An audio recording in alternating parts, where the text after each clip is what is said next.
अस्सलाम वालेकुम friends, dear students, welcome to our channel Math Study WB. आज हम लोग इस वीडियो में क्लास 10 के इंग्लिश टेक्स्ट बुक लेसन 3 का यूनिट 2 पढ़ते हैं। चलिए, गांधीजी's funerals was to take place the day after his death। Gandhi ji का अंतिम संस्कार उसके मरने के एक दिन बाद की गई थी।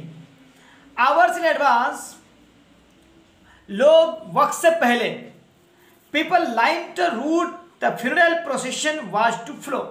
जिस रास्ते से उसकी जो लाश है, जिस रास्ते से उसको अंतिम संस्कार के लिए लेके जाना था, उस रास्ते में लोग पहले से ही, घंटों पहले से ही लोग कतार लगा के खड़े थे।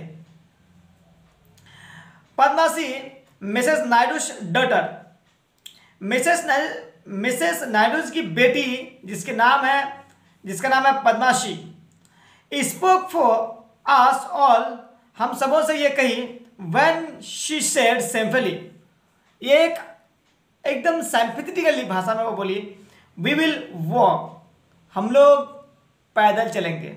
ये वाक्य में डियर टहलना, लेकिन यहाँ होता पैदल चलना। हम लोग पैदल चलेंगे। It is the last time, ये वो आखिरी लम्हा है। We shall be walking with Bapu, जो हम लोग बापू के साथ पैदल चलेंगे। यह आखिरी लम्हा है बापू के साथ पैदल चलने का, यानी कुछ समय और कुछ वक्त इसके साथ गुजारने का। तो फिर इसका नेक्स्ट है, इट वॉज एकोगनाइजिंग वॉक।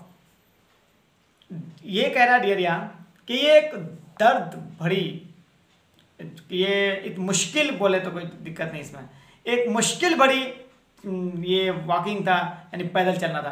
काफ़ी दर्दनाक था ये पैदल चलना, मुश्किल था। Thousands silently watch the procession, हजारों लोग इस प्रोसेशन को, जुलूस को खामोशी के साथ देखते थे। Bapu lay on an open truck covered with flowers, Bapu को एक ट्रक पर, ओपन ट्रक जिसका ऊपर का छत नहीं है, ऐसे ट्रक में फ्लावर से, यानी फूलों से ढक कर लेके जा रहे थे। बापू जी उसमें सोए हुए थे। थाउजेंड्स ऑफ पीपल वेप्ट, हजारों लोग रो रहे थे। ट्राइंग टू टच, और वो लोग कोशिश कर रहे थे छूने की बापू's फीट, कि बापू की पाँव छू लिया जाए आखिरी मर्तबा। ये सब इस चीज़ की कोशिश भी कर रहे थे और लोग रो भी रहे थे। हजारों लोग ये चाहत में थे कि बापू जी के आखिरी समय पर उसकी किसी तरह से उसकी पैर छू लें। It was impossible to move in the thick crowd. इतनी भीड़ थी कि इम्पॉसिबल लग रहा था, नामुमकिन था उस क्राउड में हरकत करने की, यानी एक जगह से दूसरी जगह चलने की। तो फिर कैसे उसके पाँव छू सके। Next para dear, as I moved forward slowly understood, मैंने आहिस्ता आहिस्ता, राइटर कह रही है कि मैंने आहिस्ता आहिस्ता आगे चलना शुरू किए।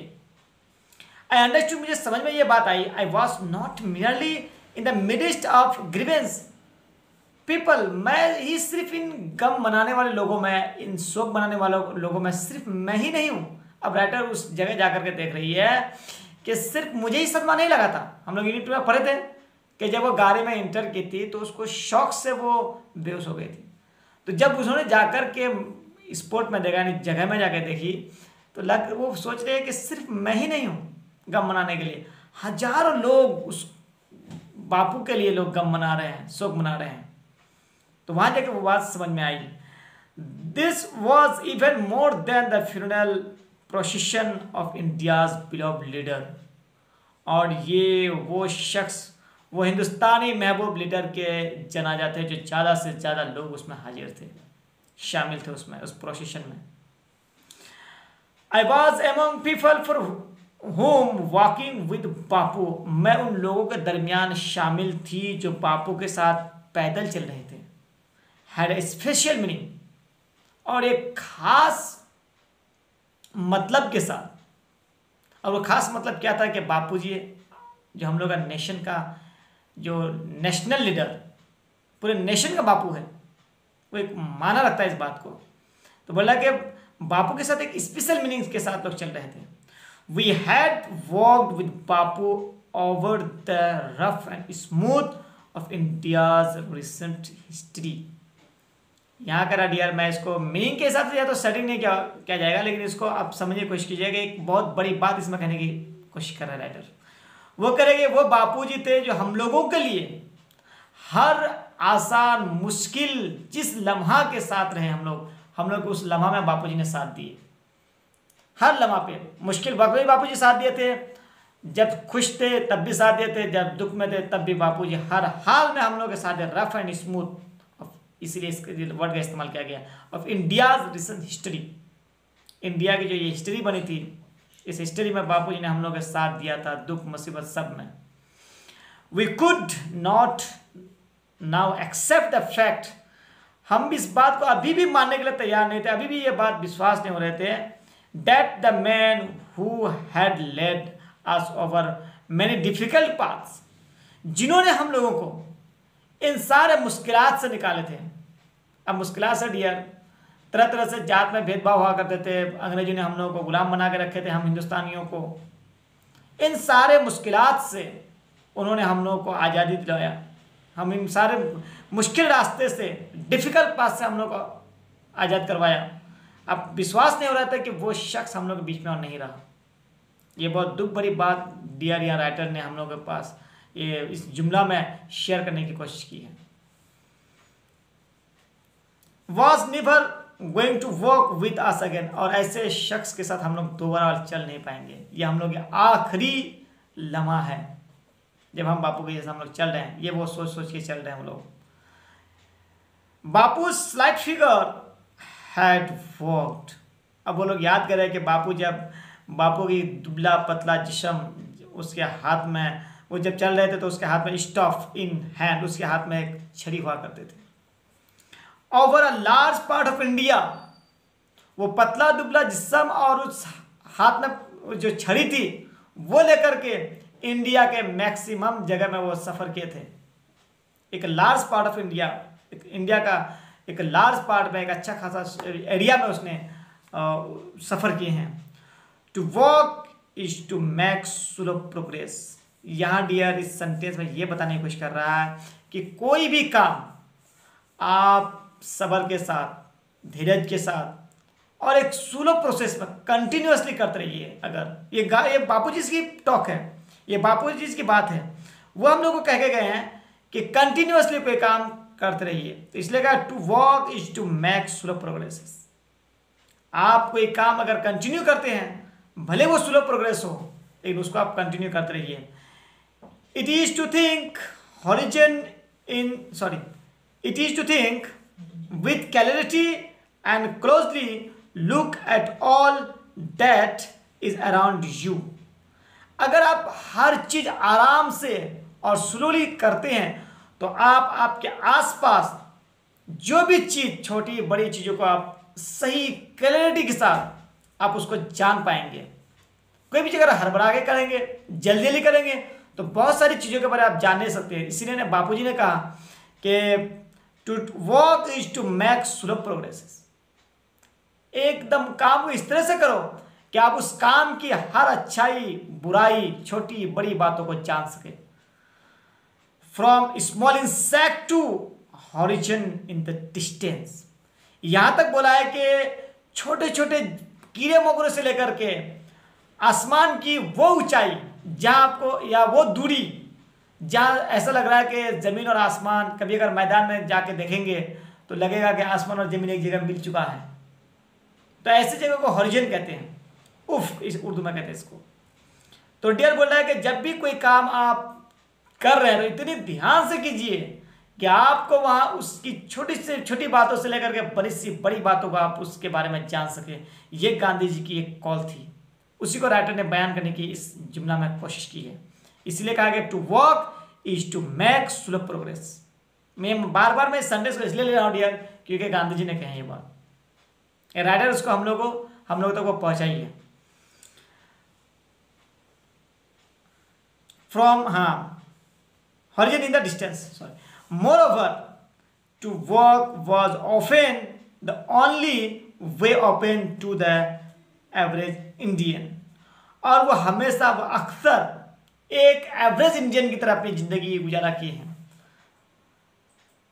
It required no vehicle except his own body. उसको कोई गाड़ी की जरूरत नहीं थी एक जगह से दूसरी जगह जाने के लिए। और वो एवरेज इंडियन को ये बात भी बताए हैं कि जब भी आपको एक जगह से दूसरी जगह जाना पड़े और आप उस अपनी बॉडी के जरिए जा सकते हैं तो वो अपनी बॉडी का इस्तेमाल करें। ये बापूजी की कॉल थी। और बापूजी ऐसे ही वो सफ़र करते थे, वो अपने बॉडी को ज़्यादा इस्तेमाल किया चलने में, वो किसी गाड़ी मोटर का इस्तेमाल नहीं किया करते थे।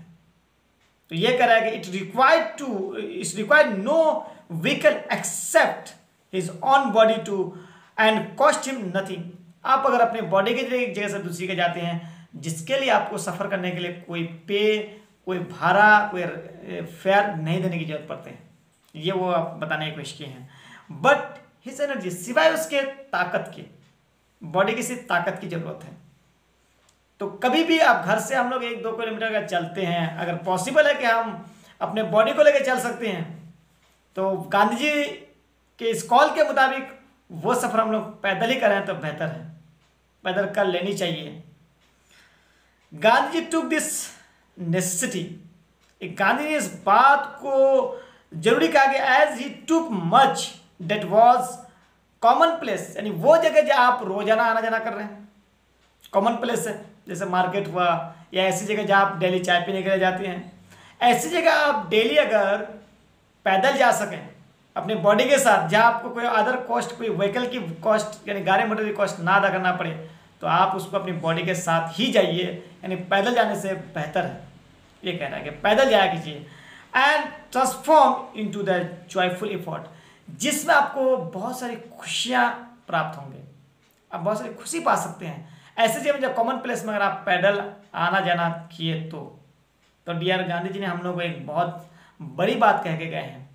इस लफ्ज़ से हमको ये समझ में आया कि आज हम लोग 1 किलोमीटर या उससे भी कम हम लोग पैदल नहीं जाने की कोशिश कर रहे हैं। इससे कुछ ना कुछ तो साइड इफेक्ट है, या फिर एक दिन ऐसा आ जाएगा जब बुढ़ापा हो जाएंगे तो चलने के भी लायक नहीं रहेंगे, यहाँ तक कि पानी का जो लोटा है वो भी उठाने के लायक नहीं रहेंगे।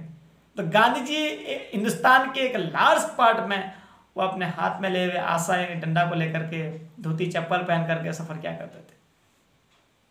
तो आज हम लोग एक जगह से दूसरी जगह नहीं जा पाते हैं, तो वो बोल रहा है कि अगर पॉसिबल हो तो आप एक जगह से दूसरी जगह पैदल जाने की कोशिश ज़्यादा करें, पैदल इस्तेमाल ज़्यादा करें, जहाँ आपको कोई कॉस्ट पे नहीं करना पड़ेगा सिवाय आपके बॉडी की एनर्जी के। तो डियर ये तो गांधी जी की कॉल थी, गांधी जी के बारे में जो राइटर ने हम लोगों तक पहुँचाए हैं। चलिए यूनिट 2 डियर यहाँ से ख़त्म होते हैं और हम लोग यूनिट 2 को पढ़ेंगे। इस बीच में जो क्वेश्चन है डियर, मैं आप लोगों को इसको सॉल्व करके डिस्क्रिप्शन में देने की भरपूर कोशिश करूँगा, और आप लोग इसको सॉल्व कर लिए हैं तो बहुत अच्छी बात है। आप एक बार फिर इसको रिवाइज करने की कोशिश कर लीजिएगा, क्योंकि यहाँ डियर मीनिंग के हिसाब से वर्ड को समझने की कोशिश ना करें, यहाँ एक मतलब को समझने की कोशिश करें। मैं इस चीज़ को देख रहा हूँ, क्या वर्ड बाय वर्ड मीनिंग के हिसाब से अगर कोशिश करेंगे तो माना कहीं का कहीं बदल जाएंगे, आप उसका ओरिजिनल मज़ा और ये मतलब समझने से कासिर रह जाएंगे। तो चलिए डियर, मैं वीडियो को यहीं तक ख़त्म करता हूँ, और वीडियो अगर अच्छी लगी तो लाइक, शेयर, कमेंट, अगर चैनल में न्यू है तो सब्सक्राइब जरूर कर लें। थैंक्स फॉर वॉचिंग, खुदा हाफिज़।